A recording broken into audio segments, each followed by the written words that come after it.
एक उत्सुकता म्हणून विचारतो की तुमचं हे जेवढं मोठं किचन आहे याच्यामध्ये आत्तापर्यंत मॅक्झिमम किती लोकांसाठीचा स्वयंपाक बनवण्याचं रेकॉर्ड आहे तुमचं? 8,500 ते 9,000 लोकांचं आपण जेवण बनवलेलं आहेच, काहीच अडचण नाही.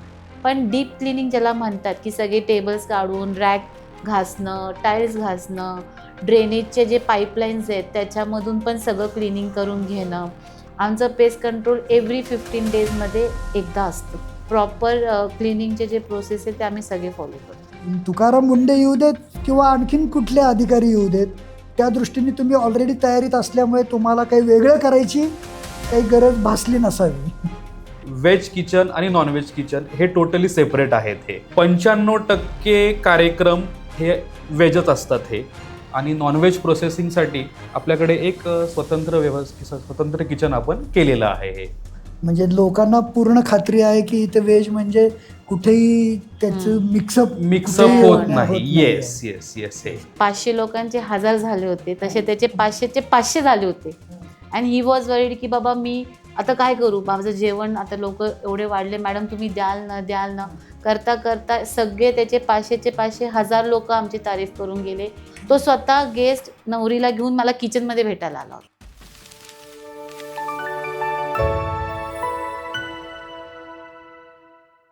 लग्न समारंभ असो, कॉर्पोरेट कार्यक्रम असो किंवा एखादा मोठा कौटुंबिक सोहळा, कोणत्याही कार्यक्रमाची आठवण फक्त आकर्षक सजावट किंवा उत्तम व्यवस्थापनामुळे राहत नाही, तर त्या कार्यक्रमातील जेवणाची चव, गुणवत्ता आणि स्वच्छता यामुळेही कायम लक्षात राहते. पण एकाच वेळी हजारो लोकांसाठी जेवण तयार करताना प्रत्येक ताटातील चव एकसारखी कशी राखली जाते? कच्चा माल निवडण्यापासून भाज्या स्वच्छ करण्यापर्यंत, स्वयंपाकघरातील स्वच्छतेपासून अन्नाचे योग्य तापमान राखण्यापर्यंत आणि मेन्यू ठरवण्यापासून अन्न वेळेत ग्राहकांपर्यंत पोहोचवण्यापर्यंत, या संपूर्ण प्रक्रियेमागे नेमकं काय नियोजन असतं? आज आपण या सगळ्या गोष्टींचा उलगडा करणार आहोत. आजच्या विवेक संवादमध्ये आपल्यासोबत आहेत सीझन बँक्वेट्सच्या ऑपरेशन्सची जबाबदारी सांभाळणारे संचालक अभय फटांगरे, किचनमधील चव, गुणवत्ता आणि नियोजनाची जबाबदारी सांभाळणाऱ्या कार्यकारी शेफ कल्याणी रेगे, आणि किचनच्या प्रत्यक्ष कामकाजात महत्त्वाची भूमिका बजावणारे उपमुख्य शेफ सागर भुजल. तर चला जाणून घेऊयात सीझन बँक्वेट्सच्या चव, गुणवत्ता आणि स्वच्छतेमागचं गुपित. अभय सर, आपण सुरुवात अगदी बेसिक प्रश्नापासून करूयात. सीझन बँक्वेट किचनची संकल्पना नेमकी काय आहे आणि प्रत्येक ग्राहकाचं समाधान झालं आहे याची खात्री तुम्ही कशी करून घेता? नमस्कार. सीझन्स बँक्वेटला आज आपल्याला 9 वर्ष पूर्ण झाली. या 9 वर्षाच्या प्रवासामध्ये किचनमध्ये काम करत असताना किंवा ग्राहकांचं समाधान सांभाळताना बऱ्याच गोष्टींचं आपल्याला लक्ष द्यावं लागतं. आता सर्वसाधारणपणे काय होतं, ग्राहकांचं समाधान कधी होतं की त्यांच्या कार्यक्रमाला जे पाहुणे आले त्यांच्याकडून जेवणाची प्रतिक्रिया छान मिळाली की कार्यक्रम सुंदर झाला. आपण म्हणतोच, आपणही कुठल्या कार्यक्रमाला गेलो, जेवण सुंदर असेल तर कार्यक्रम यशस्वी झाला असं सर्वसाधारणपणे हे मानलं जातं. बरोबर. तर ही जी सगळ्यांची एक साधारण अपेक्षा असते की जेवण चांगलं असावं, तर याकडे प्रामुख्याने आम्ही लक्ष दिलं जातं. आणि आमच्यासोबतच आमची अख्खी टीम जी आहे ती सर्वप्रथम ह्या गोष्टीवर काम करत असते की आलेल्या प्रत्येक ग्राहकाचं समाधान, मग त्याला वेळेवर गरम गरम जेवण मिळणे, वेळेवर मिळणे, स्वच्छ पद्धतीने हायजीनच्या रूपात सगळं चांगलं असणे, तर हे आम्ही काळजी घेत असतो. आणि त्यासाठी आणखीन काही वेगळी, म्हणजे आता फीडबॅक जो तुम्हाला येतो लोकांकडून, तर त्या संदर्भात तुम्ही तो चांगलाच यावा यासाठी काय काळजी घेता?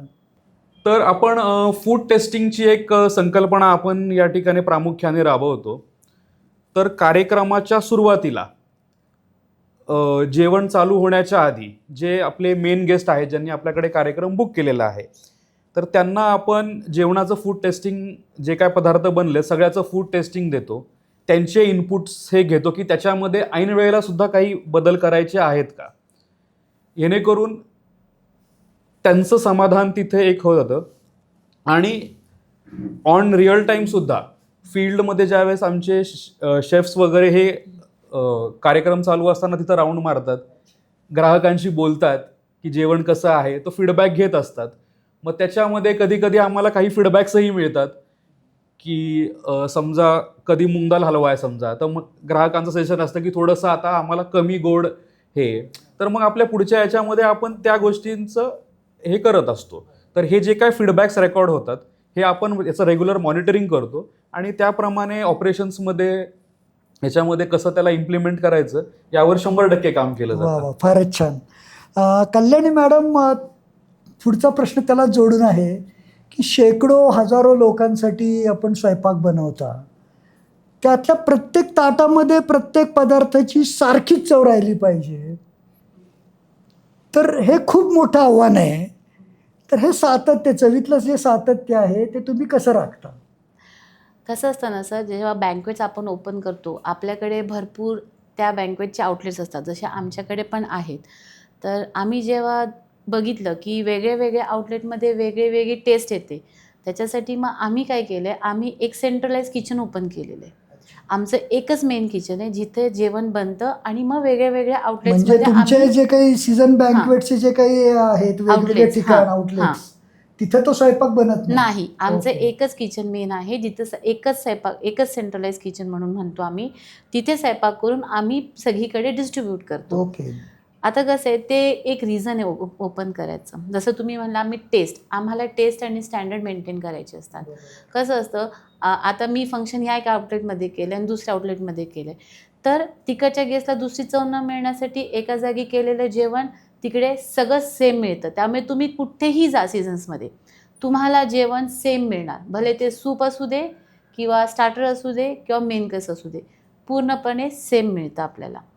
आणि आता अजून ह्याच्यामध्ये एक दुसरा पॉईंट येतो. आता की ही टेस्ट आम्ही मेंटेन कशी करतो? तर काही बनवण्यासाठी आपल्याला, कुठचाही प्रोडक्ट बनवण्यासाठी आपल्याला रॉ मटेरियल, XYZ ह्या गोष्टी सगळ्या लागतात. तर आम्ही जो ब्रँड आहे हा आम्ही एकच ब्रँड ठेवतो. जसं एक्झाम्पल, एव्हरेस्टचे मसाले, आम्ही फक्त एव्हरेस्टचेच मसाले वापरतो. जेव्हापासून ओपनिंग झाले ते टिल नाव आम्ही तेच मसाले वापरतो. ह्याच्यामुळे काय झालं आहे, आज माझी क्वालिटी मेंटेन राहिली.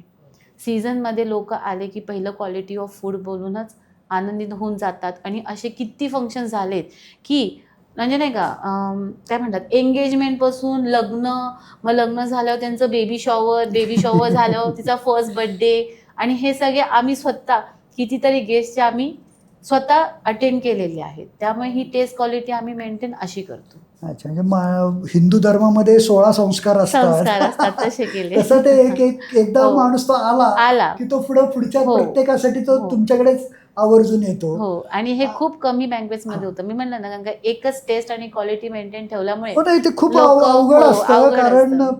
अ, मला अनुभव आहे की एखाद्या वेळेला मी एखाद्या ठिकाणी गेलोय आणि तिथे एखादी चव चाखली, एखादा शिरा, थोडक्यात उदाहरण घेऊ की शिरा इथे टेस्ट केला हां. आणि ती माझ्या डोक्यात मस्त फिट बसलं बसलेली की आहे. इथला शिरा बेस्ट क्वालिटीचा असतो. हो. आणि पुढच्या वेळेला मी जेव्हा येतो हां, तेव्हाही मला तीच चव हां.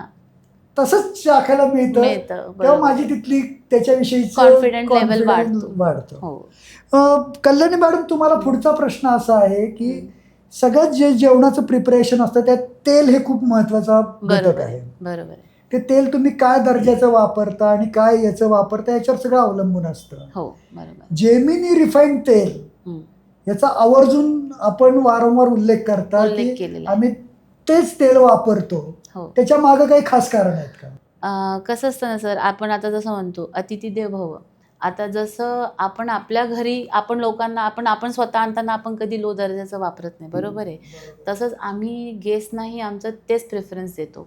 त्याच्यामुळे आम्ही जे बेस्ट क्वालिटी आहे, जेमिनी ऑइल, रिफाईंड ऑइल याला म्हणतात, हे नंबर 1 ऑइल आहे की ह्याच्यामुळे काय होतं, लोकांना कोलेस्ट्रॉल वाढत नाही आणि ते चांगलं प्रकारे वापरलं जातं सगळीकडे. त्याच्यामुळे आम्ही ते वापरतो की लोकांना, म्हणजे गेस्ट जे माझे येतात त्यांना काय माझ्यामुळे, आमच्या फूडमुळे त्रास झाला नाही पाहिजे. हे आमचं मेन तत्त्व आहे की आम्ही चांगले प्रोडक्ट्स वापरतो. आता मध्ये तुम्ही रिसेंटली बघितलं असतं की मागच्या 6-7 महिन्यापूर्वी तेलचे रेट वाढले होते. खूप लोकांनी डबे चेंज केले, क्वालिटी चेंज केले, XYZ केले. पण आम्हीही तेव्हाही 3,000चे म्हणजे कितीही वाढलं तरी आम्ही आमचं ब्रँड चेंज नाही केलं. फक्त की ह्या पोटा काळजी की बाबा गेस्टना काही त्याचा त्रास होऊ नये म्हणून. कारण प्रोडक्शन कॉस्ट Yes. जेव्हा हो. येतो तेव्हा ती खूप क्रुशियल पॉईंट असतो पॉईंटला UST असते. आणि त्याच्याशी कॉम्प्रोमाइज न नाही करता करता, तुम्ही हां. हे वापरताय, खरोखरच कौतुकास्पद गोष्ट आहे. आणि हे फक्त तेलापुरतं मर्यादित न राहता हं.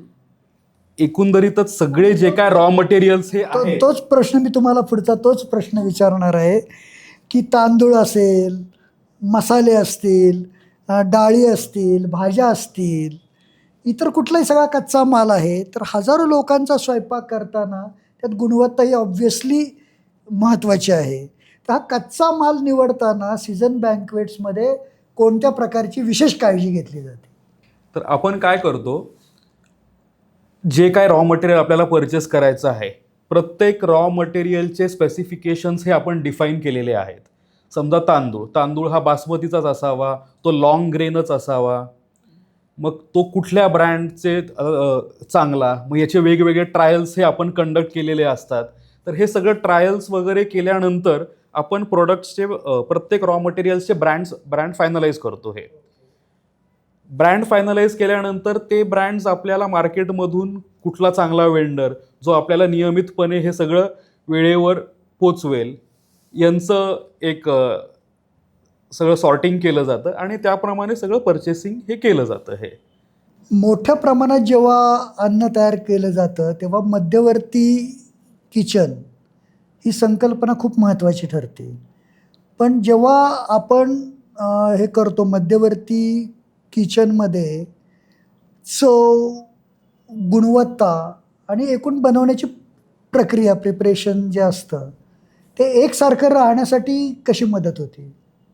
आता किचनमध्ये काम करत असताना सेंट्रलाइज्ड किचनमध्ये आपल्याकडे अत्याधुनिक मशिनरी हे आहे.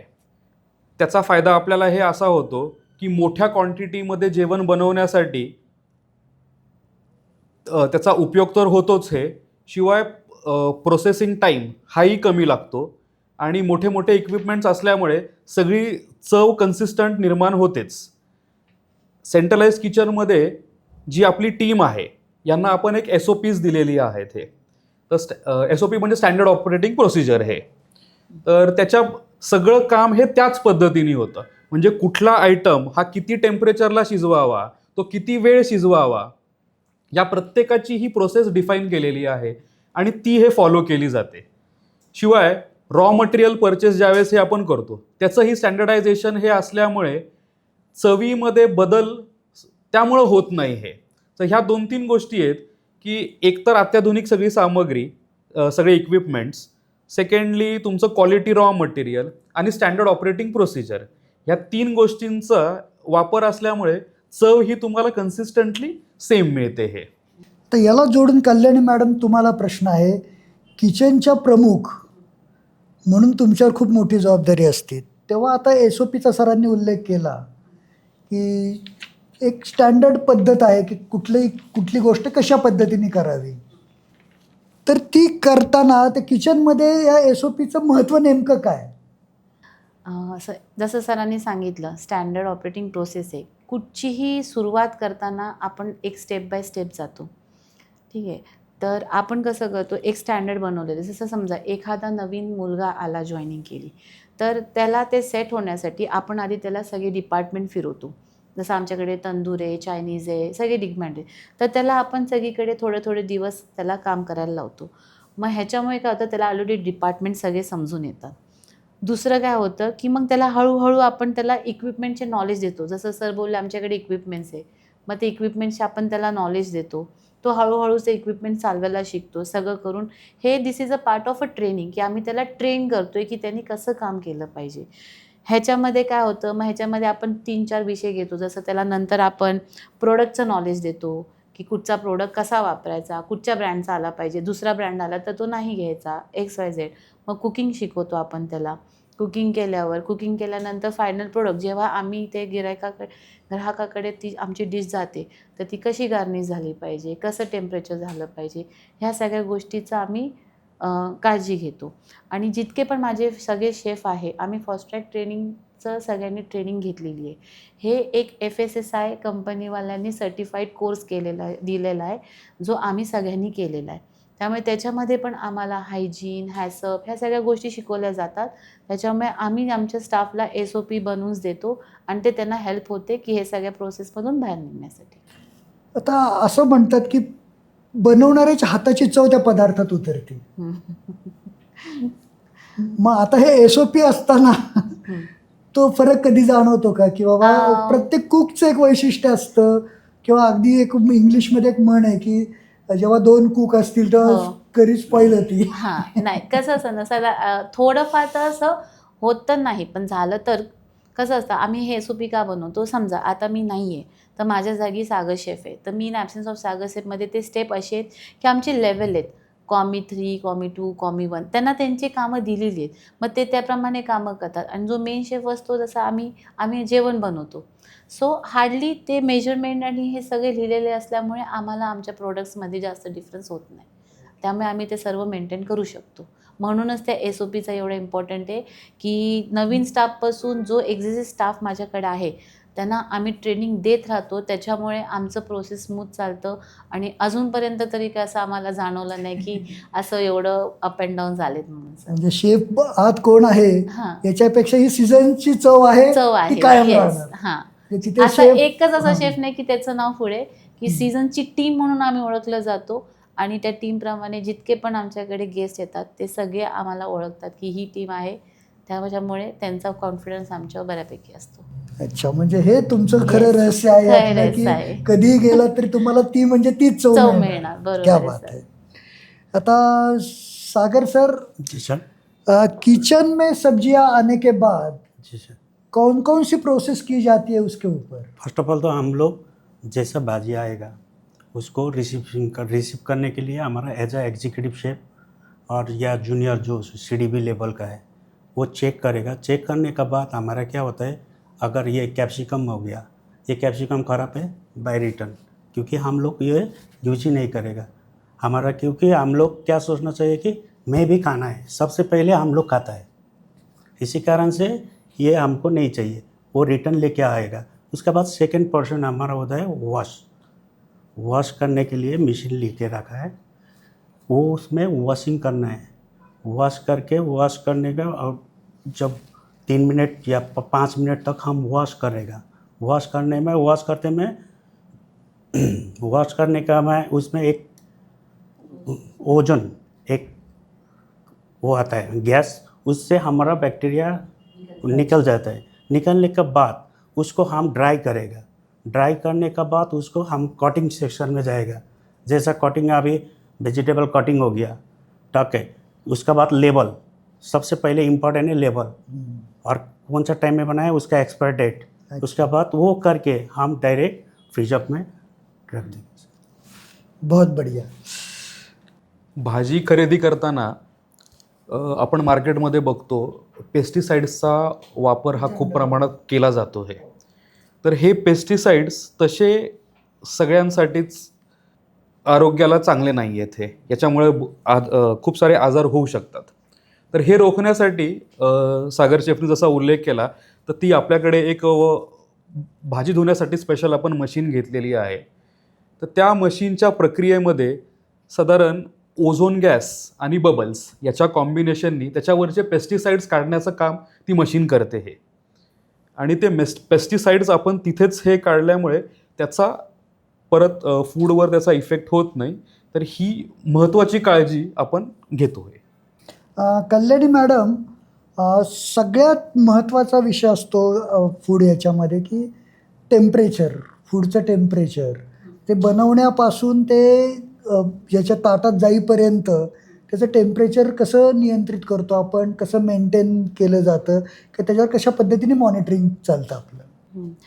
सर, टेम्परेचर जसं तुम्ही बोलला खूप इम्पॉर्टंट आहे. आमच्याकडे म्हणजे सर्वांकडे हे असे टेम्परेचर्सचे थर्मामीटर्स आमच्याकडे असतात.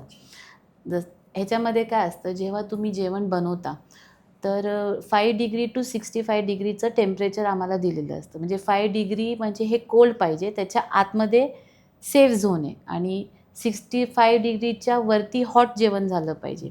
आता हे जे 5 to 65 आहे ना सर, ह्याच्यामध्ये काय होतं, बॅक्टेरिया ग्रो होतात. ठीक आहे. सो ते टेम्परेचरला आपण डेंजर झोन म्हणतो. आणि ते जर टेम्परेचरमध्ये आपण जेवण बनवलं आणि कसं जर सर्व केलं तर लोकांना फूड पॉयझनिंग होऊ शकते.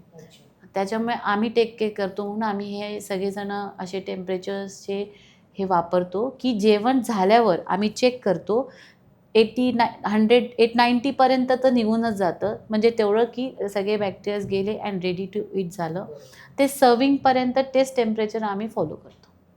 हां, म्हणजे काय प्रॉब्लेम व्हायला नको कोणाला. आणि ते मग वेळोवेळी तपासलं वेळोवेळी, जातं हो. तुमच्या जेवण बनवल्यावर जो प्रोडक्ट रेडी आहे तेव्हा, आणि जे नंतर जेव्हा गेस्टच्या टेबलवर म्हणजे बुफेमध्ये जाईपर्यंत आमचं टेम्परेचर असतो. आणि आम्ही हे सगळं टेम्परेचर लिहून पण ठेवतो की जेव्हा पण कधी ऑडिट असतात किंवा काय असतात आम्हाला हे पॉईंट्स यूज होतात की बाबा हे सगळे आम्ही टेम्परेचर्स लिहिलेले असतात. सो आम्ही हे एवढं सगळे रेकॉर्ड्सपासून सगळे ठेवतो आमच्याकडे. फारच छान. मला ही गोष्ट माहिती नव्हती की ते इतक्या वेळा ते तपासलं नाही, जातं. तपासलं जातं सर. म्हणजे आम्हाला फक्त गरम गरम खायला मिळालं, छान हां. जेवण छान झालं, नाही. याच्यामध्ये हो. आम्ही खुश असतो. इवन दो आपण थंड पण जर कस्टर्ड्स बनवले तर ते कस्टर्ड डीपमधून आले तर म्हणजे एकदम चिलमध्ये पाहिजे, जे त्याचं प्रॉपर टेम्परेचर पाहिजे. बरोबर, राईट. असं आपण सगळं करत असतो. अभय सर, पुढचा प्रश्न तुम्हाला आहे की जी मला कायमच उत्सुकता असते की जेव्हा मोठ्या प्रमाणात ऑर्डर असते, मोठी हे आहे, पार्टी आहे, मोठं जेवण आहे, हे 3,000 5,000 या लेवलला आपण जेव्हा हे करतो तर त्याचं ते मॅनेजमेंट कशा पद्धतीने चालतं? एक मला खूप उत्सुकता आहे की म्हणजे आपल्या घरात 2 पाहुणे आले जास्त तरी आपली तारंबळ उडती. आणि जेव्हा आपल्याला एवढ्या मोठ्या पातळीवर त्याचं सगळं मॅनेज करायचं आहे तर ते कशा पद्धतीने सगळं प्लॅनिंग चालतं त्याचं? आता जेव्हा 3,000 किंवा 5,000 त्याहीपेक्षा जास्त लोकांचा स्वयंपाक आम्ही किचनमध्ये हे बनवत असतो हे, आणि असे जेव्हा जीवत असतात ना, आमच्या किचन टीममध्ये एक वेगळाच हुरूप असतो. आणि हे सगळं आता बनवतो कसं, हा तुमचा प्रश्न ज्याला अनुसरून उत्तर देतो मी. यासाठी आपल्याकडे लेटेस्ट मशिनरी आपण सगळ्या वापरतो हे. तर याच्यामध्ये जेवण बनवायचे जे इक्विपमेंट्स आहेत, त्याच्यासाठी आपल्याकडे टिल्टिंग पॅन पद्धत आहे. तर टिल्टिंग पॅनमध्ये काय होतं, जेवण एकतर मोठ्या क्वांटिटीमध्ये बनलं जातं आणि त्याला टिल्ट करून हे एम्प्टी केलं जातं. म्हणजे कुठलंच पातेलं हे वापरलं जात नाही की म्हणजे जड पातेलं उचलायचं आहे, हे ती तशी कामांची पद्धतच नाही आहे. तर त्यासाठी ह्या इक्विपमेंट्सचा यूज होतो. सेकंडली, आता समजा भाजी कट करायची आहे तर ह्यासाठी पण आपल्याकडे मशीन्स आहे. आता ते सगळं मशीन्स असल्यामुळे जे मॅन्युअली ज्या कामाला आपल्याला 4 तास लागणार आहेत ते आपलं इथे अर्धा तासात 1 तासामध्ये काम होऊन जातं हे. त्यामुळे मग जास्त लोकांची ऑर्डर जरी असले तरी अडचण कुठंच येत नाही. आता समजा आपण उदाहरण घेऊया, आपल्याला गुलाबजाम बनवायचे आहेत. आज 5,000 लोकांचे गुलाबजाम बनवायचे आहेत म्हणल्यावर आपल्याला किती माणसं लेबर लागतील ते गोळे बनवायला. म्हणजे मग ह्यासाठी आपण काय केलंय, आपण लेटेस्ट मशिनरी आपण इन्स्टॉल केलेली आहे की तासाला 3 ते 3,500 गुलाबजाम त्याच्यामधनं हे बाहेर निघतात हे. सो असं सगळं लेटेस्ट पद्धती वापरल्यामुळे आणि मशीन्स वापरल्यामुळे कितीही लोड असला किचनला तरी आमचं किचन व्यवस्थित अप टू टाईम डिलिव्हरी होते हे. इवन फुलके, आता गरम गरम फुलके मिळावे ही सगळ्यांची अपेक्षा असते. आता फुलके तुम्हाला बनवून ठेवता येत नाही, हे खूप आधी बनवून ठेवले तर ते थंड होणार, आणि एवढ्या मोठ्या व्हॉल्यूमसाठी मॅन्युअली पटपट करणं तेही शक्य नाही. मग यासाठी पण आपण लेटेस्ट फुलका मशीन्स हे आपण वापरल्या आहेत ज्या पूर्णपणे ऑटोमॅटिक हे आहेत. तर त्याही आपण इन्स्टॉल केलेल्या आहेत. म्हणजे रिअल टाईममध्ये फंक्शन चालू असताना गरम गरम फुलके निघतात आणि जसे गरम फुलके निघतात तसेच ते कस्टमरच्या ताटात जातात, जेणेकरून त्याला गरम गरम छान जेवण मिळतं. एक उत्सुकता म्हणून विचारतो की तुमचं हे जेवढं मोठं किचन आहे याच्यामध्ये आत्तापर्यंत मॅक्झिमम किती लोकांसाठीचा स्वयंपाक बनवण्याचं रेकॉर्ड आहे तुमचं एका वेळेला? एका वेळेला आता दिवसभराचा जर हिशोब केला तर साधारण एक मला वाटतं मॅडम 8,500 ते 9,000 लोकांचं आपण जेवण बनवलेलं आहेच, काहीच अडचण नाही. अभय सर, 8-9 हजार लोक एकाच वेळी एकाच ठिकाणी? नाही, एकाच दिवशी एका ठिकाणी नाही येते. तर मी तुम्हाला सांगतो, ते एका दिवसामध्ये हे आहे, पण सकाळी आणि संध्याकाळ मिळून, शिवाय वेगवेगळ्या आउटलेट्सला, समजा आता लॉनला त्या दिवशी 2000चा कार्यक्रम होता, मग आमचं मोशीचं जे आउटलेट आहे तर तिथे 1000 लोकांचा कार्यक्रम, मग 1000 लोक सकाळी, 1200 लोक संध्याकाळच्या कार्यक्रमाला. कारण आपल्याकडे कार्यक्रम हे 2 टायमिंगमध्ये चालतात, एक सकाळचं हे असतं, एक संध्याकाळचं, असं दिवसभराचं सगळं मिळून ते 8 ते 9000 लोक. आणि याच्यामध्ये गंमत म्हणजे ह्या प्रत्येक कार्यक्रमाचा मेनू वेगळा असतो, अरे वा, ते एक वेगळंच प्रत्येकाचं आव्हान. पॅकेज वेगळं असतं, प्रत्येकाचा मेनू वेगळा असतो. आणि त्या प्रत्येकाच्या सिलेक्शन, त्या गेस्टने सिलेक्ट केलेले जे मेनू आहे त्याच्याप्रमाणे सगळं बनतं. त्यामुळं मग असं आपण पदार्थांचा जर हिशोब केला तर जवळजवळ 150 ते 200 पदार्थ आपण त्या दिवशी सगळे मिळून बनवले असतील, 8 ते 9000 लोक सांभाळत असताना. क्या बात आहे. यासाठी तुमच्या सगळ्या टीमला हॅट्स ऑफच करावे लागतील.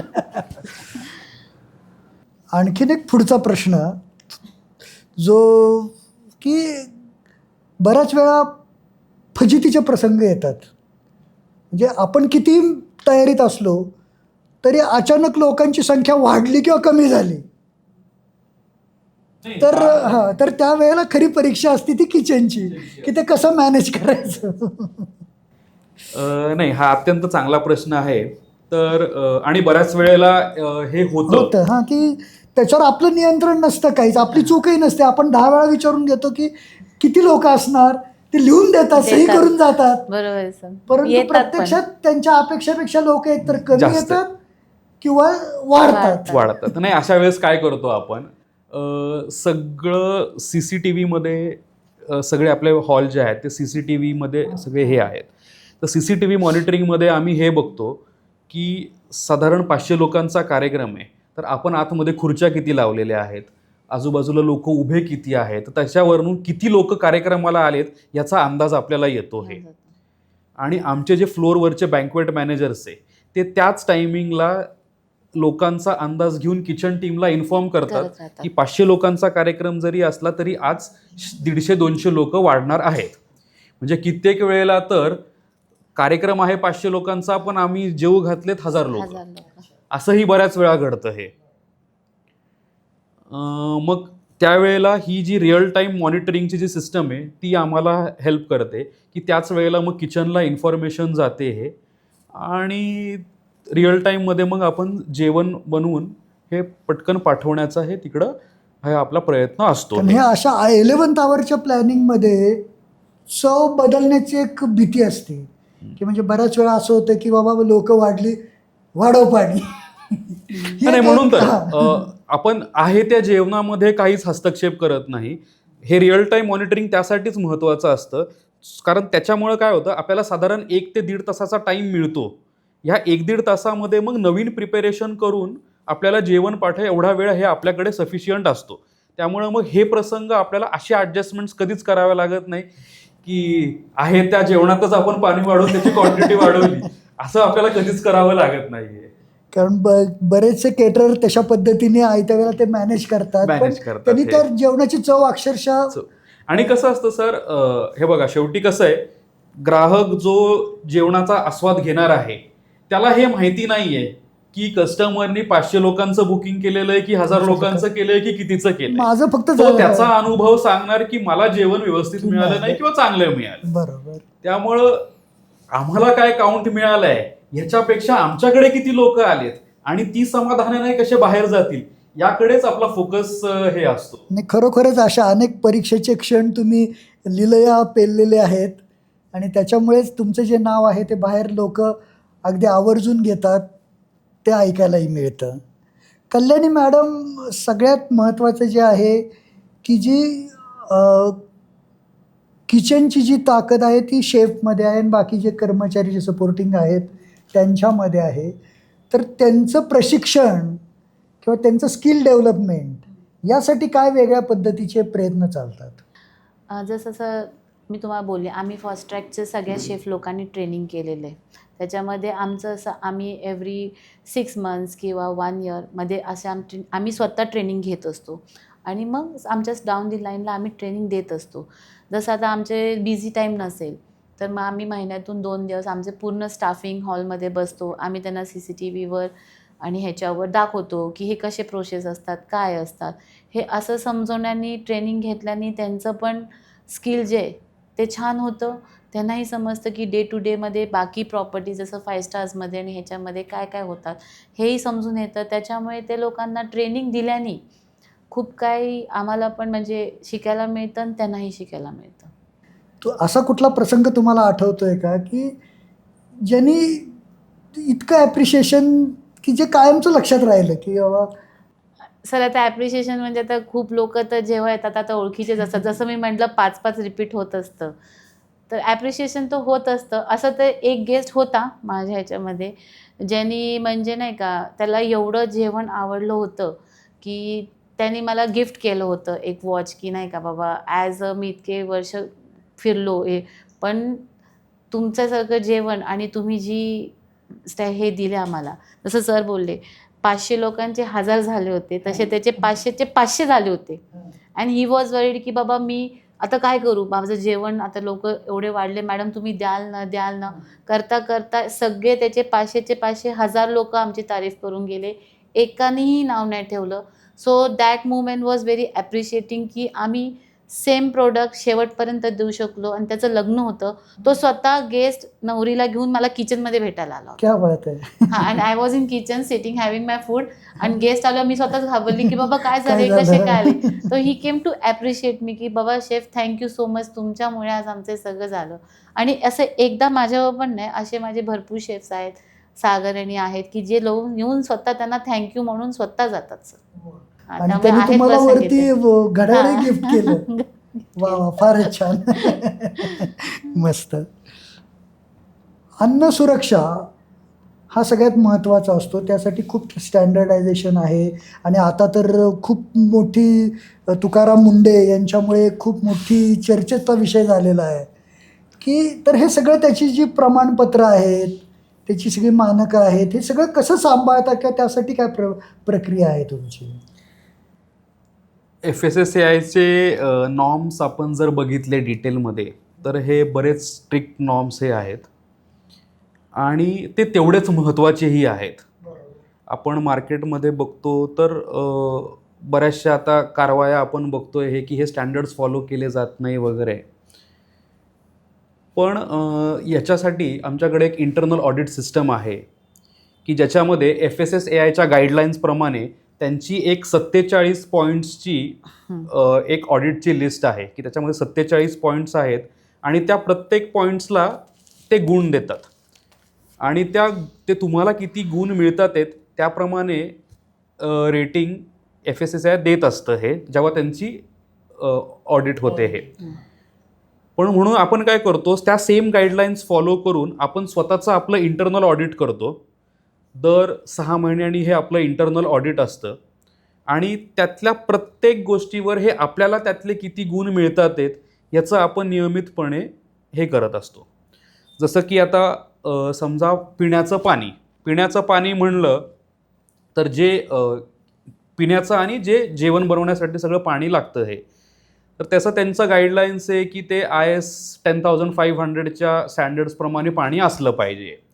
मग ह्या पाण्याचं रेग्युलर टेस्टिंग आपण त्याचे रिपोर्ट्स आपलं पाणी टेस्टिंगला पाठवतो, लॅबमधून ते सगळे रिपोर्ट्स घेत असतो. रॉ मटेरियल्स जे यूज करतो, आता रॉ मटेरियल्स यूज करतो हे आपण ब्रँड वगैरे ह्या तर गोष्टी आपण बघतो पण तरीसुद्धा त्या गोष्टीमध्ये अडल्ट्रेशन काही आहे का? तर फॉर एक्झाम्पल आपलं पनीर आहे तर मग ते पनीर आपण लॅबमध्ये पाठवतो आणि आपण स्वतःहून तो रिपोर्ट तपासून बघतो हे की फक्त वेंडरवर भरोसा न ठेवता आपण आपल्या इंटरनली पण तो लॅबकडून टेस्ट करून त्याची चाचणी केली जाते हे.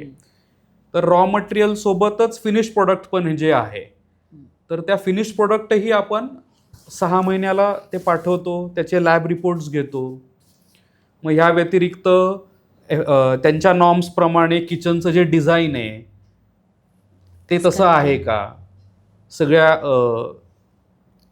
सगळी म्हणजे start to end raw material receive होण्यापासून तुमचं फिनिश प्रोडक्ट बाहेर पडेपर्यंत जशी किचनची रचना पाहिजे ही त्याप्रमाणे आहे का. किचनचं हायजीनसाठी आता हायजीनचे शेड्यूल्स असतात, मग ते शेड्यूल्स आपण फॉलो करतोय की नाही करतोय. ह्याचं रेग्युलर ऑडिटिंग हे आपण हे करत असतो. शिवाय आता स्टाफचे हेल्थ चेकअप हा एक महत्त्वाचा विषय आहे. मग कारण त्यांची तब्येत हे त्यांना जर काही हे असेल तर त्याचं कुठंतरी अन्नामध्ये त्याचं रिफ्लेक्शन नको यायला. मग एखादा स्टाफ आपल्याला जर वाटत असेल की याची तब्येत ठीक नाही तर त्याला त्याच वेळेस आपण घरी जायला सांगतो, हे की ते 2 दिवस आराम करून तो बरा झाल्यावर मग परत ड्युटी जॉईन करू शकतो. तर ह्या अशा सगळ्या प्रोसेसेस हे आपण नियमितपणे फॉलो करतच असतो. आता TN शेषन नावाचे एक निवडणूक आयुक्त मला आठवतात. ते आठवण्याचं कारण म्हणजे त्यांच्यापूर्वी अनेक आयुक्त होऊन गेले, पण ते लक्षात राहिले नाहीत. ते लक्षात राहिले ते त्यांनी असलेले नियम, नवीन नियम काही केले नाहीत. त्यांनी असलेल्या नियमांची फक्त अंमलबजावणी केली. तसंच आता तुकाराम मुंडेमुळे FDA चर्चेत आलं. तर हे करताना जेव्हा हे आलं तर जो मुलगा किंवा विद्यार्थी असतो तो कायम तयारीत असतो, त्याला कुठल्याही परीक्षेची भीती वाटत नाही. तर तसंच काहीसं तुमच्याही बाबतीत जाणवतं आहे की तुम्ही ऑलरेडी तयारीमध्ये असता. त्यामुळे तुकाराम मुंडे येऊ देत किंवा आणखीन कुठले अधिकारी येऊ देत, त्या दृष्टीने तुम्ही ऑलरेडी तयारीत असल्यामुळे तुम्हाला काही वेगळं करायची काही गरज भासली नसावी. कल्याणी मॅडम, तुम्हाला प्रश्न आहे की मेनू ठरवताना आता प्रत्येक कार्यक्रम वेगळा असतो, खाणारे वेगळे असतात, प्रत्येकाच्या आवडीनिवडी वेगळ्या असतात. तर ही मेन्यू सिलेक्शनची जी प्रक्रिया असती ती कशा पद्धतीने होती? आता सर इट डिपेंड्स. आता एक्झाम्पल जसं कोणाचं वेडिंग आहे, ठीक आहे, किंवा बेबी शॉवर आहे, ते त्यांच्याप्रमाणे ते आम्हाला मेनू सजेस्ट करायला सांगतात. आता जेव्हा मेनू तुम्ही मला बोलताय की मेनू प्लॅनिंग, तर कधी कधी काय होतं, काय काय गेस्टना मेनूबद्दल कलर्स आणि ग्रेव्ही माहीत नसतात. आता त्याचं तुम्ही एक्झाम्पल सांगते. असं खूप वेळ झालं आहे, एखादा गेस्ट व्हेज कोल्हापुरी घेतो जो रेडमध्ये असतो, पनीर टिक्काच घेतो जो रेडमध्ये असतो, ठीक आहे. तर त्यावेळेला जेव्हा ते आम्हाला मेनू देतात ना, सो ॲज अ शेफ मी तो वाचते. आणि जर मला बरोबर नाही वाटलं तर मी फोन करते, सर ऐका ना, तुमचा मेनू छान आहे पण कलर कॉम्बिनेशन आणि जे ना, मला वाटतं तुम्हाला मी हेल्प केली पाहिजे. मग ते म्हणतात, हां मॅम काय चुकलं सांगा. मग आम्ही त्याप्रमाणे गेस्टला सांगतो की सर जसं पनीर लबाबदार रेड आहे, तर एखादी भाजी येल्लो ग्रेव्हीमध्ये घ्या किंवा व्हाईटमध्ये घ्या. मग असं आम्ही त्यांना हेल्प करतो. आणि हे हेल्पमुळे कितींदा गेस्ट खूप त्यांना हॅपी वाटतं की बाबा आम्ही चुकण्याच्या पदी आम्हाला ऑलरेडी सीझनमधून फोन येतात की तुम्ही हे मेनू घेऊ नका, तुमच्यापेक्षा तुम्ही हे मेनू घ्या. जेव्हा कसं असतं ना, जेवण आपण बुफे ओपन करतो तेव्हा सगळ्यात पहिलं आपले डोळे जेवतात असं म्हणतात. शेफमध्ये आम्ही टेस्ट करायच्या आधी आमचे डोळे जेवतात. जेव्हा कलरफुल बुफे दिसतो तेव्हा सुंदर दिसतो, पण सगळं सेम सेम दिसला तर त्या बुफेमध्ये मजा नाही, भले ती चव कितीही सुंदर असू दे. मग त्यामुळे ते गेस्ट पण हॅपी असतात की बाबा एखादा शेफ आम्हाला फोन करून हेल्प करतो मेनू फायनलाइज करायला. मग असे आम्ही डिपेंड असतात की कोणाचं लग्न आहे तर काय मेनू द्यायचा, बड्डे तर काय द्यायचा. आता बड्डे असेल तर आम्ही नॉर्मली, मुलांचा असेल बड्डे तर आम्ही सांगतो नूडल्स घ्या, मुलांना आवडता. लाईव्ह काउंटरमध्ये पास्ता घ्या, मग ते पास्ता घेतात. वेडिंग्समध्ये एक्झाम्पल आम्ही सांगतो डोसे घ्या, म्हणजे पास्ता विस्तापेक्षा लग्नामध्ये लोकांना डोसे, चाट, आमच्याकडे चाट आहे, पाणीपुरी आहे, भेळ आहेत, हे घ्या. मग असं आम्ही सजेस्ट करून त्यांना हेल्प करत असतो. अच्छा, फार चांगलं वाक्य तुम्ही म्हणालात की आधी आमचे डोळे जेवण जेवण करतात. करतात. की त्यामुळे तुम्हाला दिसायला तो मेनू कसा आहे, हां, अपीलिंग हां, पाहिजे. appealing जेव्हा असणं. छान दिसतं हां. तेव्हाच आपण वाव म्हणतो. हा एक खूप चांगला महत्त्वाचा हां, मुद्दा तुम्ही या पाहिजे. निमित्ताने सांगितला. अभय सर, बऱ्याच लोकांना शंका असते की आता मेन्यूमध्ये व्हेज मेन्यू असतो, नॉनव्हेज मेन्यू असतो, पण जेव्हा किचनमध्ये इकडचा हात तिकडं लागला तर न चालणारी लोकं पण खूप असतात. की त्यामुळे हे कशा पद्धतीने तुम्ही यांना ॲश्युअर करता की नाही, हे व्हेज आणि नॉनव्हेजचं काही कुठेही मिक्सअप काही होणार नाही? नाही, हा ॲक्च्युली ग्राहकांच्या मनातील हा प्रश्न आहे. आणि कित्येक ग्राहक हे आम्हाला बोलूनही दाखवतात की अहो ते तुम्ही नॉनव्हेज पण सर्व करता, मग ते कसं हो, म्हणजे तुमचं किचन कसं आहे. तर मी आपल्या सगळ्यांना सांगू इच्छितो की आपल्याकडे व्हेज किचन आणि नॉनव्हेज किचन हे टोटली सेपरेट आहेत. हे 95% कार्यक्रम हे व्हेजच असतात. हे आणि त्याच्यामुळं मेजर जे आपलं ऑपरेशन आहे ते जे आपलं सेंट्रल किचन, जे आपलं प्युअर व्हेज किचन आहे, तर तिथे सगळे मेजॉरिटी हे होतात. आणि नॉनव्हेज प्रोसेसिंगसाठी आपल्याकडे एक स्वतंत्र किचन आपण केलेलं आहे हे. म्हणजे लोकांना पूर्ण खात्री आहे की इथे व्हेज म्हणजे कुठेही त्याचं मिक्सअप होत नाही. येस हे इवन प्रत्येक आउटलेटला पण व्हेजचे आपले फ्रीज वेगळे असतात, नॉनव्हेजचे फ्रीज वेगळे असतात. तर ह्या सगळ्या गोष्टींची हे व्यवस्थित काळजी घेतलीच जाते. सागर जी, जी सर. आपकी तरफ आता हूँ मैं. मराठीमध्ये अन्नाची नासाडी, वेस्टेज ऑफ फूड जी. और वेस्ट मैनेजमेंट, ये दो किचन में बहुत इम्पोर्टेंट चीज़ें रहती है. जी सर. उसको, उस सिचुएशन को आप कैसे नियंत्रित करते हो? फर्स्ट ऑफ ऑल तो हम लोग क्या करते हैं, मेनू आ गया, अब 1000 पीपल का अभी फूड है, उसमें हमारा मीटिंग होता है as a senior executive chef और सब डिपार्टमेंट का सीनियर. लेकिन मीटिंग में करने का क्या है, कितना पैक्स का है, 100 से नहीं 1000 का है. 1000 पैक्स को लिए हमारा प्लानिंग होता है एज अ रॉ मटेरियल्स कितना मंगाना है, उसके बाद वेजिटेबल कितना मंगाना है, वो परचेस करके हम स्टोर वाला को दे के, स्टोर वाला ने हमको फिर परचेस करके ले देगा. लेने के बाद हम लोग देखेगा, हाँ हमारा माल सब चेक करेगा, 1000 पीपल के लिए ये इतना इतना मटेरियल्स आ गया. उसका बाद हम लोग फिर प्लानिंग होता है, चलो हमारा क्या क्या है, अभी मेरा आइटम क्या है. अभी हर किचन में अलग अलग डिपार्टमेंट होता है, उसका अपना अपना खाना बनाने के लिए होता है, उसमें अपना अपना प्लानिंग टोटल अपना जो लेवल जूनियर लेवल का है वो उसको लेके फिर हम लोग as a senior, as a मैं CDP हो गया तो मेरा डिपार्टमेंट का बच्चा लोग को मैं ये करेगा कि ब्रीफिंग लेगा, एक्स्ट्रा मेरा तरफ से ब्रीफिंग लेके उसको आज ये 1000 पीपल का ये है मेनू में ये है. हम लोग ये 7 बजे का अभी टाइमिंग है, 7 बजे का टाइमिंग है तो हम 6:30 में रेडी रखना चाहिए अपना तरफ से. वो करके ब्रीफिंग करके हम लोग वो स्टार्ट करेगा. और लेकिन हमारे अभी ये अगर ज़्यादा मंगाएगा ये वेस्टेज होने के वो चांस होता है. उसके लिए हम लोग क्या करते हैं, मीडियम में मंगाएगा, उसको प्रॉपर कटिंग करके फिर डीप फ्रीजर में या वो अभी वॉकिंग में, जो डीप में जाने वाला आइटम होता है वो डीप में रखेगा, वॉकिंग में जाने वाला आइटम वॉकिंग में रख के ऐसे होगा. क्योंकि देखिए सर, जितना भी अभी हमने वेस्टेज कर रहना सोचेगा तो दुनिया में अभी इधर में इतना पब्लिक है खाने के लिए नहीं मिलता है. एज अ लॉकडाउन में देखिए किसी का पास खाने के लिए नहीं था, क्योंकि ये प्रॉपर महाराष्ट्र में मैं भी बैठा था. उस टाइम में मैंने देखा साला खाने के लिए लाइन, उस टाइम में हम लोग एक सेवा करता था खाना बना के खिलाने के लिए. उस टाइम देखा था इतना पब्लिक लाइन में था, साला हम लोग पहले काम करते समय में डस्टबिन में डाल देता था खाना, इतना वेस्टेज करता था. वहाँ से सीख लिया कि वेस्टेज नहीं करने का, क्योंकि एक प्लेट बचाएगा एक आदमी तो भूखा नहीं रहेगा. बराबर. हे सर, बहुत बढिया.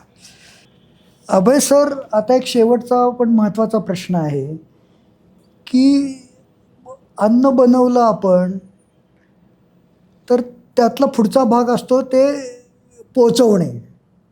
हे लॉजिस्टिक्सचं कशा पद्धतीने तुम्ही सगळं मॅनेज करता? त्यात पुन्हा 2 गोष्टी आहेत, नुसतं पोचवायचं नाही आहे तर ते टेम्परेचरही तुम्हाला मेंटेन करायचं आहे. तर ही सिस्टीम सगळी कशा पद्धतीने चालते? तर कसं होतं, सेंट्रल किचनमध्ये एकदा तुमचं जेवण सगळं तयार आहे, त्याच्यानंतर टायमिंगवर सगळा खेळ आमचा चालतो मोस्टली. आता समजा 8 वाजताचं जेवण आहे तर सेंट्रल किचनमधून आउटलेटपर्यंत जाण्यासाठी ट्रान्सपोर्टचा वेळ कन्सिडर केला जातो आणि त्याच्या आधी जेवण पाठवलं जातं आणि मग त्याच्या आधी मग कधी जेवण रेडी पाहिजे ह्याप्रमाणे किचननी काम केलेलं असतं.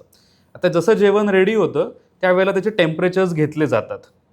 टेम्परेचर्स घेतल्यानंतर ते इन्सुलेटेड कंटेनर्समध्ये सगळं जेवण पॅक केलं जातं. हे इन्सुलेटेड कंटेनर्समध्ये जेवण एकदा पॅक झालं की ते आपल्या टेम्पोजमध्ये ते सगळं सामान लोड होतं. हे इन्सुलेटेड कंटेनर्स अशासाठी हे असतात की ते तुमचं थंड अन्न थंड राहिलं पाहिजे, गरम जेवण गरम राहिलं पाहिजे. आता इथून ज्यावेळेस ते आउटलेटला पोचतं, आउटलेटला पोचल्यानंतर तिथली जी टीम आहे ती ते जेवण सगळं अनलोड करून त्याचे परत तिथं टेम्परेचर्स मोजले जातात की त्या टेम्परेचरमध्ये काही ड्रॉप तर नाही आहे. कारण 65 डिग्रीच्या आपण खाली आलो तर बॅक्टेरियाची भीती आहे. तर ही टाळण्यासाठी टेम्परेचर्स वारंवार मोजले जातात. आणि परत समजा आपण जेवण तिथे पोचलं आणि आता बुफेला वेळ आहे, मग तेवढ्या वेळात जर जेवणाचं टेम्परेचर कमी होत हे असेल तर Reheat. त्यावेळेस एकदा रिहीट आपल्याला हे करावं करावं लागतं. लागतं. असं हे पूर्ण मॉनिटरिंग करून मग टेम्परेचर मग आपलं सगळं जेवण हे बुफेमध्ये ते पुन्हा जातं. गरम करायची ती व्यवस्था ती तिथे किचन मध्ये हे असते. असते. Yes yes. प्रत्येक आउटलेटला आउटलेटला तिथे प्रत्येक- छोटं किचन आहे. प्रत्येक आउटलेटला स्वतंत्र किचन आहेच आहे.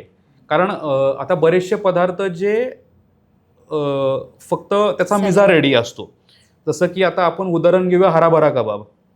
तर हा फ्राय सेंट्रल किचनला नाही होत, हा प्रिपरेशन करून थंड टेम्परेचरमध्ये इकडे पोचवला जातो. हे पण इकडे रिअल जिथं आपला प्रोग्राम आहे त्या आउटलेटला तो तेलामध्ये गरम गरम फ्राय करून मग कस्टमरला सर्व केला जातो.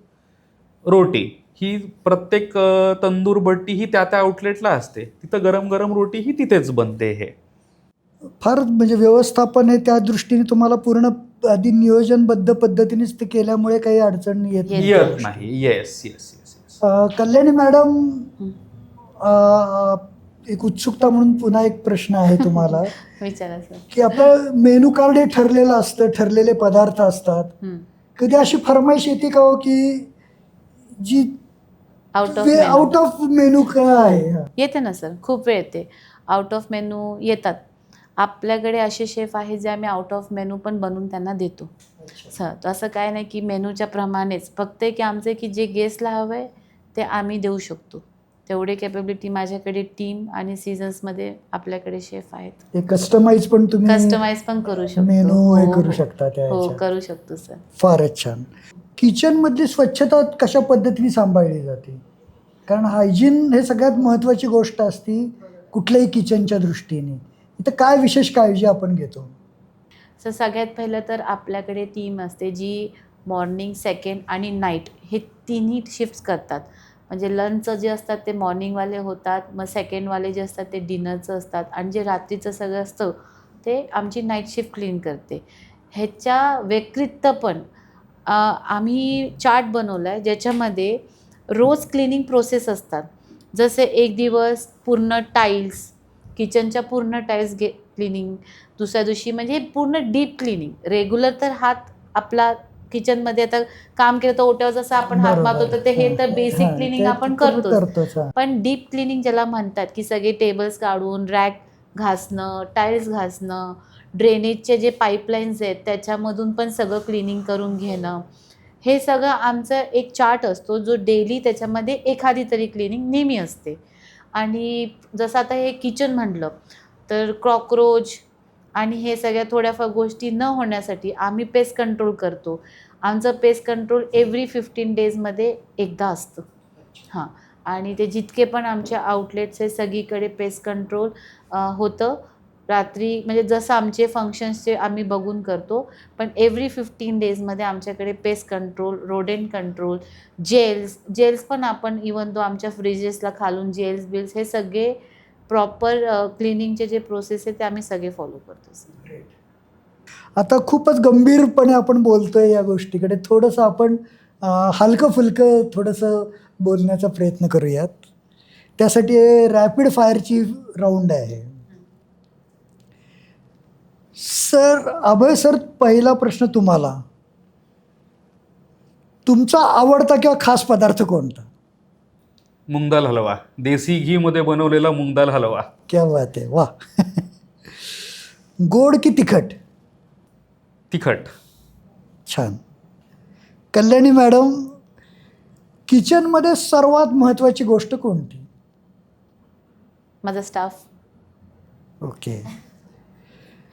सकाळी किचनमध्ये आल्यावर सर्वात पहिलं काम काय असतं? All checking.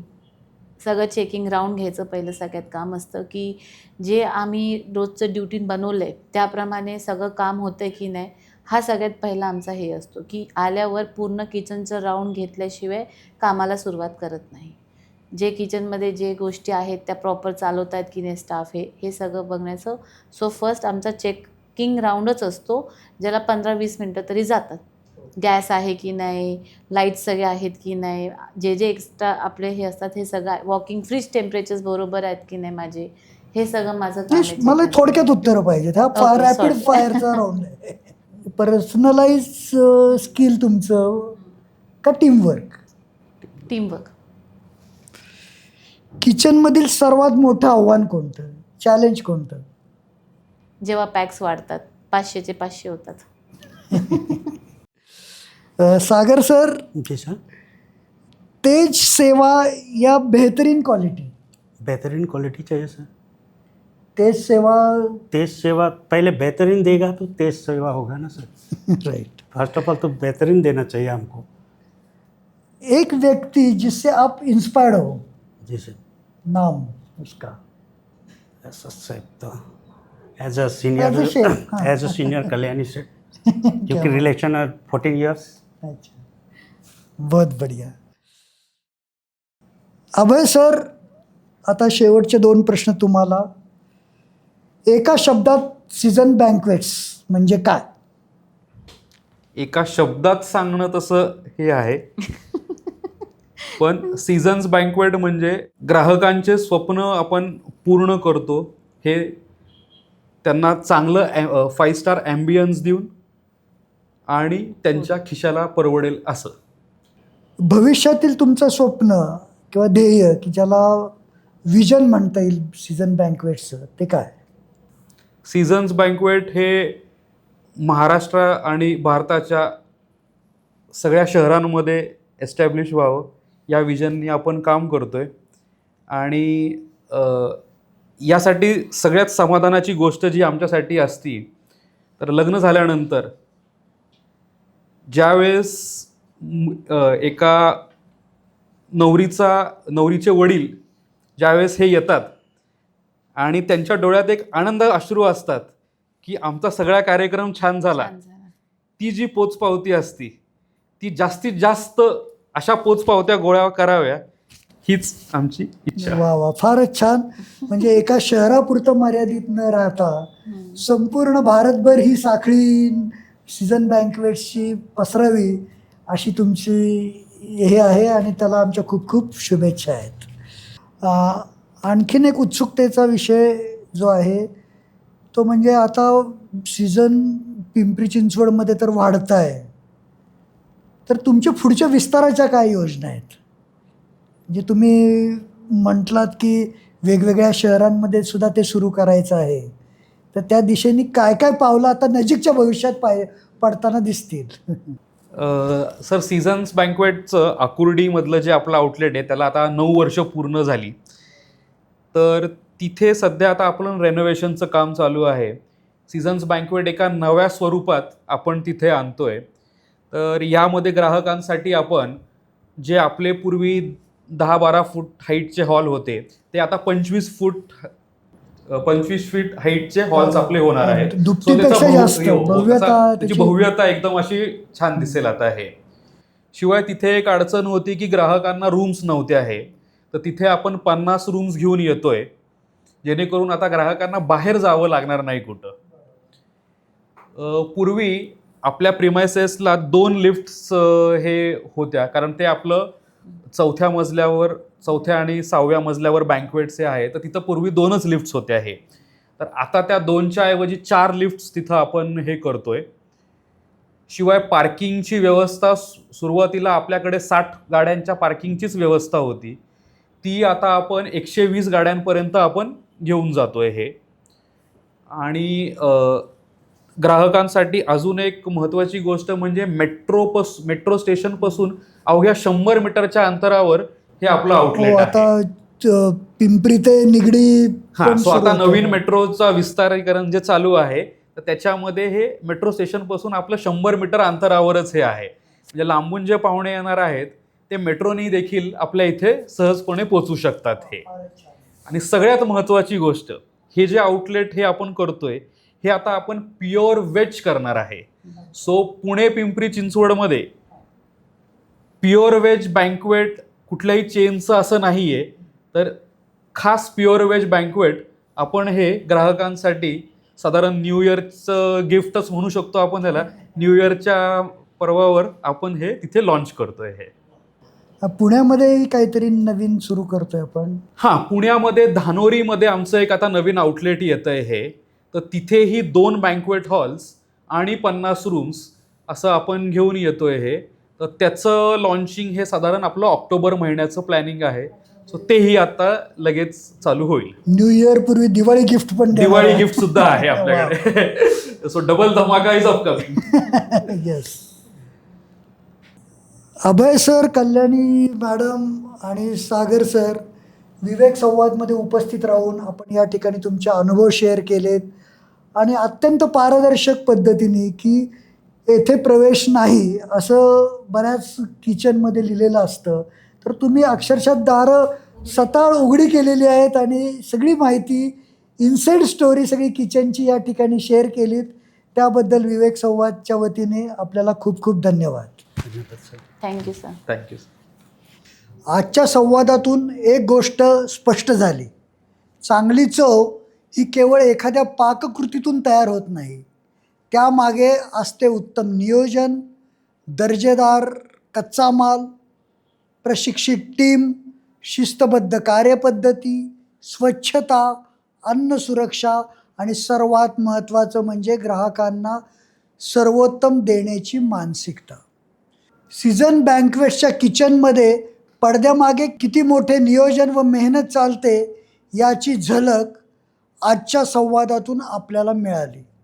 अभय फटांगरे, कल्याणी रेगे आणि सागर भुजल विवेक संवादमध्ये उपस्थित राहून आपले अनुभव आणि किचनमधील गुपित आमच्या प्रेक्षकांबरोबर शेअर केल्याबद्दल आपले मनपूर्वक धन्यवाद.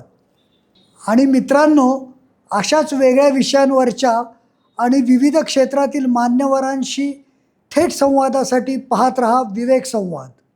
मी विवेक इनामदार. पुन्हा भेटूया एका नव्या विषयासह, नव्या पाहुण्यांसोबत आणि नव्या संवादासह. तोपर्यंत नमस्कार.